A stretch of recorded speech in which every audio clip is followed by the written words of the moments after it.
তোমার রেজাল্ট হয়ে গেছে, তোমার চান্স হয়নি। কেমন লাগছে? তোমার মার হাহাকারটা খেয়াল করো, তোমার সামাজিক মর্যাদাটা খেয়াল করো, কোথায় গেছে? আরে তোমরা তো খুবই স্বাভাবিক, স্বাভাবিক থাকারই তো কথা। বাবা আমার ব্যাপারে কোনো ইমোশন আছে? থাকবে কেন? বাবা তো কখনো বুঝতেই দেয়নি,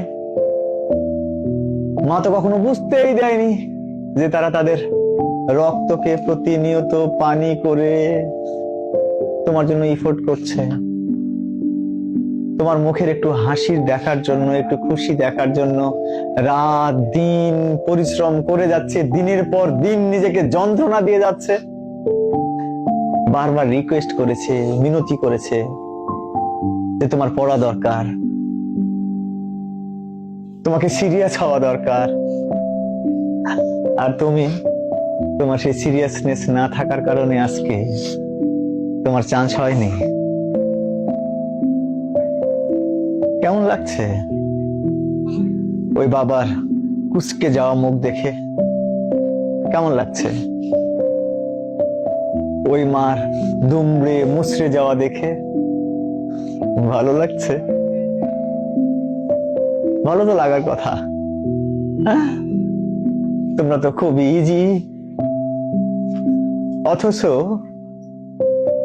এই বাবাদের, এই মাদের যদি একদিনের একটু অনুভূতি।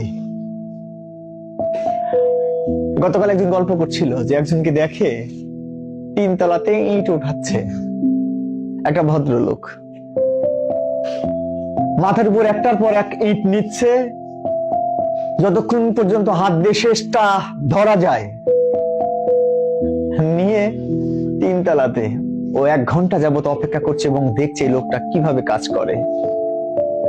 অনেক কষ্ট করে নিয়ে একে একে এইভাবে উঠছে আবার নামছে নন স্টপ।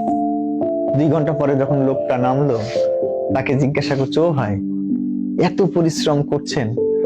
লোকটা ধুলাবালি মাখা রুমাল দিয়ে, গামছা দিয়ে চোখ মুখ মুছতে মুছতে বলতেছে, ভাই এগুলো করছি আমার ছেলে মেয়ের জন্য, ওরা শহরে আছে, বিশ্ববিদ্যালয়, মেডিকেল, নার্সিং অ্যাডমিশন দেওয়ার জন্য শহরে আছে, ওদের জন্য টাকা যোগান দেওয়ার জন্য।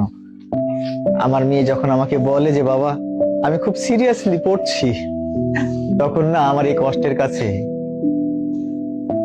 কষ্টের কাছে তাদের যে অনুভূতি, এই অনুভূতির কারণে আমার এই কষ্টগুলো অত্যন্ত নগণ্য হয়ে যায়, তুচ্ছ হয়ে যায়। আর তুমি কি করছো? সারাদিন ওরকম পরিশ্রম করবার পর তোমার বাবা 800 থেকে 1000 টাকা পাচ্ছে, আর তোমার মা, আমি আগে বুঝতাম না জানো, আগে জানতাম না, এখন বুঝি। আমার সন্তানটা যখন অসুস্থ হলো, তখন আমি প্রার্থনা করি, ডাক্তারকে দেখাই, ওষুধ খাওয়াই, আর প্রার্থনা করি, আল্লাহ আমার ছেলে তো ছোট ছেলে, তুমি ওকে সুস্থ করে দাও, তুমি ওকে সুস্থ করে দাও। বারবার প্রার্থনা করবার পরেও আমার ছেলে সুস্থ যখন না হয়, তখন প্রার্থনা করি হাত তুলে যে আল্লাহ তুমি আমাকে অসুস্থ বানাও, কিন্তু আমার সন্তানকে সুস্থ করো। বিশ্বাস করো, প্রত্যেকটা বাবা মা সেম। আমি আগে বুঝিনি, আমি যখন বাবা হয়েছি আমি তখন বুঝি যে সন্তানের জন্য মায়ের, বাবার কন্ট্রিবিউশনটা কি। আমি দেখেছি আমার বউকেও একই রকম ভাবে প্রার্থনা করতে।